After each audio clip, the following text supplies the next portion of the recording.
ৰাইজে আমাৰ দলক বুজি পাইছে আমি বিটিআৰ অঞ্চলৰ ৰাইজৰ আকাংক্ষা সমস্যাবিলাক আমি বুজি পাইছোঁ গতিকে এতিয়া বিটিআৰ ৰাইজ আৰু ইউপিপিএল আমি খুব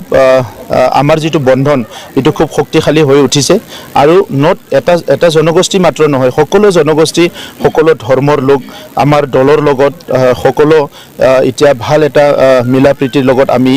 পৰিৱেশ এটা গঢ়িব পাৰিছোঁ আৰু ইয়াৰ মূল কাৰণটো হৈছে 17 বছৰৰ দুৰ্নীতি অপশাসন আগৰ দলৰ চৰকাৰৰ আৰু আমাৰ 4টা বছৰত শান্তি সম্প্ৰীতি উন্নয়ন আৰু সমন্বয় তো সেই কাৰণে অনাগত দিনত এই যে বাই ইলেকশ্যন গ'ল ইয়াৰ লগতে আহি থকা ইলেকশ্যন বিলাকতো আমাৰ ফলাফল তেনেকুৱাই হ'ব এটো নিশ্চিত হাগ্ৰামা মহিলাৰী ডাঙৰীয়া 17 বছৰৰ লিষ্টটো লৈ আহক আৰু মই 4 বছৰৰ মোৰ কামৰ লিষ্টটো লম একেলগে বহি কথা পাতিম আপোনালোকেও বহি থাকক বিটিসি নিৰ্বাচনত কি হ'ব মিত্ৰতা বিজেপিৰ লগত থাকিবনে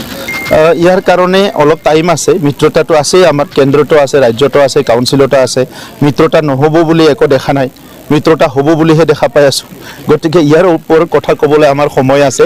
এতিয়া কথা হৈছে যে বিটিআৰ অঞ্চলত 35 লাখ জনসাধাৰণক আগুৱাই নিব লাগে শান্তিটো চিৰস্থায়ী কৰিব লাগে সকলো নিৰাপত্তা পাব লাগে আৰু শৈক্ষিক দিশৰ পৰা সকলো দিশটো আমি এতিয়া ভাল কৰিব লাগে সিডলি সমস্যাটো হাগ্ৰামা মহিলাৰে দখল কৰিম বুলি বাৰম্বাৰ কৈ আহিছিল কিন্তু নোৱাৰিলে বিফল হ'ল মই আপোনালোকৰ আগতো কৈছো হাগ্ৰামা মহিলাৰী ডাঙৰীয়াৰ যাদুৰ লাঠিডাল ভাঙি গ'ল এতিয়া আৰু তেখেতৰ লাঠিডালে ভাঙি গ'ল আৰু ক'ত কথাবিলাক আৰু চলিব একো নচলে আগতে 17 বছৰ হাঁহি তামচা কৰি মানুহৰ লগত তেনেকৈ মানুহক ভুৱা কথাবিলাক কৈ পেলাই বিপথে পৰিচালনা কৰি 17 বছৰ শেষ কৰি দিলে আমিতো হিটো কৰা নাই আমি ৰাইজক সেৱা কৰিবলৈ আহিছো ৰাজনীতি মানে সস্তীয়া কথা কোৱা নহয় ৰাজনীতি মানে সমাজ সেৱা কৰা গতিকে সঁচা অৰ্থত সমাজখন কেনেকৈ সেৱা কৰিব গণতন্ত্ৰটো কেনেকৈ শক্তিশালী কৰিব লাগিব এই কথাটোৱে চিন্তা কৰিব লাগিব 100% নিকা কৰাৰ কাৰণে আমি কাম কৰি আছো আগৰ সময়বিলাকত তেনেকা পৰিবেশ আছিলে ঘুষ ঘাস খাই চাকৰি দিয়া এতিয়া কোনোবা যদি তেনেকা কৰে জেলত যাব গতিকে আমি প্ৰত্যেকটো চাকৰি আৰু প্ৰত্যেকটো যিখিনি আমাৰ গভৰ্নমেন্টৰ বিভিন্ন এক্টিভিটি হৈ আছে হিটো কেনেকৈ নিকা আৰু স্বচ্ছ কৰিব লাগে ইয়াৰ কাৰণে আমি কাম কৰি আছো কাৰণ প্ৰধানমন্ত্ৰী ডাঙৰীয়াই সদায় নিকা আৰু স্বচ্ছ বিচাৰে মুখ্যমন্ত্ৰী ডাঙৰীয়াই বিচাৰে আমিও বিচাৰো গতিকে আমাৰ চৰকাৰত কেন্দ্ৰ ৰাজ্য আৰু এই আমাৰ যিটো কাউন্সিল আছে ইয়াত মানে আমি নিকা আৰু স্বচ্ছ ভাবে